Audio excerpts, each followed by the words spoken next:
আসসালামু আলাইকুম প্রিয় দর্শক, আমি আজকে আলোচনা করব শিমুলিয়া বাজারে। লাখপুর শিমুলিয়া উচ্চ বিদ্যালয়টি ১৯১৭ সালে প্রতিষ্ঠা হয়। আর লাখপুর শিমুলিয়া বালিকা উচ্চ বিদ্যালয়টি প্রতিষ্ঠা হয় ১৯৬৭ সালে। অর্থাৎ ব্রিটিশ আমলে প্রতিষ্ঠা হয় লাখপুর শিমুলিয়া উচ্চ বিদ্যালয় এবং পাকিস্তান আমলে প্রতিষ্ঠা হয় লাখপুর শিমুলিয়া বালিকা উচ্চ বিদ্যালয়। আর রাস্তার দুপাশেই রয়েছে লাখপুর শিমুলিয়া বাজার, যে শিমুলিয়া বাজারটি প্রতি শুক্র এবং মঙ্গলবার বিকালবেলা জমে শাকসবজির বাজার। সেই শাকসবজির বাজার নিয়েই মূলত একটু আলোচনা করার চেষ্টা করব। দেখেন, একজন শাকসবজির বীজ বিক্রি করতেছে।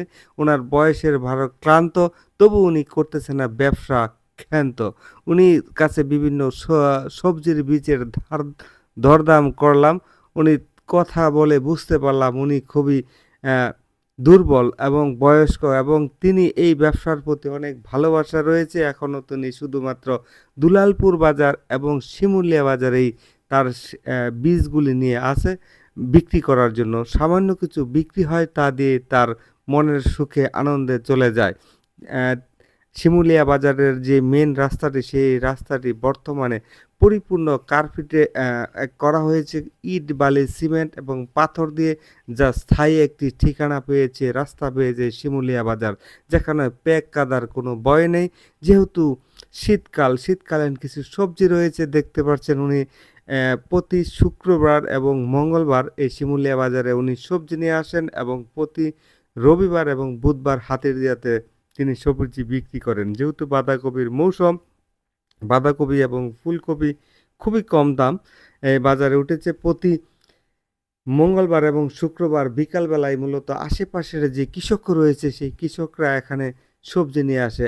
এটি হচ্ছে আমাদের অঞ্চলে বোত্তা শাক নামে পরিচিত। আমাদের মরিচ চাষ করা হয় যখন, ভুট্টা শাক পাওয়া যায় তখন, কিন্তু বর্তমানে এখন আর আমাদের এই চরসমানিয়া মরিচ চাষের অঞ্চলে ভুট্টা শাক আর পাওয়া যায় না, সেইগুলি আর খাওয়া হয় না।